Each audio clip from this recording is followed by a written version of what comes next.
tonight we kept talking about what's the response going to be. But not only did we want a response to what the loss was on Sunday, we wanted a response to what type of team do you want to be in the postseason? What type of good habits are you going to build? And tonight, on both ends of the floor, you saw that go down. I think it's one of their best, most complete performances of the season. Mm-hmm. And it was coming off what I think was one of their worst performances of the season. You're always wondering, all right, how's a team going to respond to a little adversity? How's a team going to respond late in the season when they just got absolutely destroyed on their home floor against a team that is not really interested in winning games? You got players trying to prove something with the Spurs. The Kings have a lot to prove still as a team. They walked into that game going through the motions. Tonight, they did not do that. And what I love about tonight's win for the Sacramento Kings is they got off to a slow start. And I got to be honest, I was worried early. It was 14-4. Fox started 0 for 7, 0 for 4 from 3 before his first bucket late in the first quarter. But it's a 14-4 start. And you're going, is this really what's going to happen? Are they just going to settle for threes and Ingram's going to get it going? It's going to be one of those nights. But after that moment, they competed. And at the end of the first quarter, after Monk comes back, after missing a game, hitting that three before the end of the first quarter buzzer, gives the Kings the lead. And I felt like they didn't look back after that. It was a tremendous response by the Sacramento Kings in this game. I was beyond impressed. And tonight, I feel like this was a message game.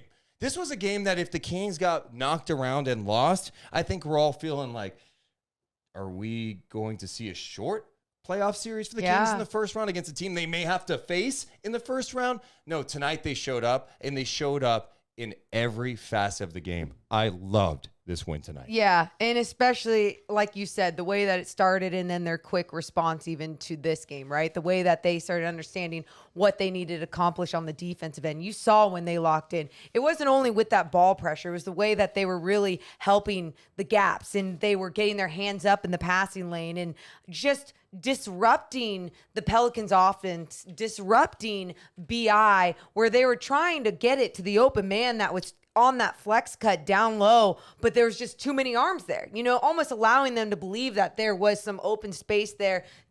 Couldn't get it there. Kings did a great job just being active. Ingram had 14 points early. He finished with 22 in the game. Not only that, he was 7 of 15 shooting. He had 7 rebounds, 6 assists, but 7 turnovers. I thought the Kings defense did a great job, like you just said. After a really slow start, they were engaged. Yes. This was their best, most complete defensive performance of the season tonight. Wow. Yeah, I just felt like they were engaged, and they did it. They out-rebounded the Pelicans. We're not even getting to what they did offensively. Tonight was more about, all right, what are you going to do defensively? This team has been playing some good offense, too, over this stretch where they're 7-1. We just saw them go toe-to-toe with the Golden State Warriors. Warriors take advantage late in the game after being down 20. But besides that, that was their only loss during that stretch. They were playing some great basketball. And the Kings came in tonight and they went, we're going to go ahead and show the rest of the NBA world that we're not a joke, that we can respond after a bad loss. And they did tonight. The way that they were closing out on shots, rotating over, but then also not allowing them to get the best shot off within their offense at times, right? Allowing their big to get a shot at the elbow or, forcing a late three. And the activity that was going on everywhere on the floor for the Kings on the defensive end was just really on point, and something you needed to see after not having much belief in their defense after that Spurs game, right? Guys going down straight line drives in the paint whenever they wanted. And tonight, you notice the way that they would either blitz BI or even just the hedge, like that. Exactly. I was going to say the way that they made sure to close in on the gaps and not allow anyone to attack those gaps. And sometimes that ends up being more in a zone defense, right? That's what makes it so difficult. But they were able to do that because they really understood their personnel. We talked about it all year. Browns talked about it. It's not only, okay, you get that stop. It's a multiple efforts, all right? Yeah. Because BI can pick you apart, too. You got to be careful. Everyone's got to communicate. They just looked locked in tonight. It was like a completely different team than what we saw the other day against San Antonio. And I honestly left watching tonight going, if you would have played like this during a home game, Oh my God. The fans would lose their shit. The roof would be off. I will the say building. this. What? Hopefully this is a lesson for the Kings. All right. They can play defense. They can be locked in. And this wasn't like, oh, they missed a ton of shots, just an off night. It might have been a little bit of an off night too. I thought the Kings defense was fantastic. I thought from De'Aaron, even though I didn't love the shot selection early on, he got it going late, but he was getting into CJ McCollum. I mean, even Alex Len coming off the bench tonight was battling Valanciunas, who still scored on him, still got some looks, but he made life more challenging. You mentioned the rotations. How about Davion Mitchell getting in to Dyson Daniels, preventing him from even getting across the midcourt line, 8-second violation. Those are plays that get you going offensively. People want to talk about, oh, the Kings offense kind of sputtering at times. Well, it's amazing what this offense can look like when they get some stops. That's it.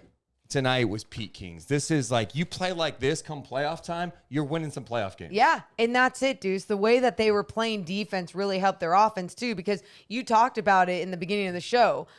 The Pelicans, they're ranked 6th, I think, or going into tonight's game, they're ranked 6th in defense in the league. And you just look at how much better they've been playing basketball as a team together as of late. And the Kings, not their best basketball as of late, but then coming in here, making it that statement game, not even to say statement game going into the postseason, because there's still games to be played. I know tomorrow night against a broken Dallas Mavericks team. We'll talk about that later. But then you got the Golden State Warriors coming up on Friday as well. Another team that you could see in that 6th spot. It's like the mission is just not over yet. And I love the way they locked in on both ends of the floor, but you're exactly right. It started the way that they played defense and the way that they got physical from the start of the game. Well, from the middle of the first of the game. Yeah. I mean, after a 14-14, 14-4 start for the Pelicans, the Kings locked down. They end up winning tonight 121-103. The numbers were fantastic.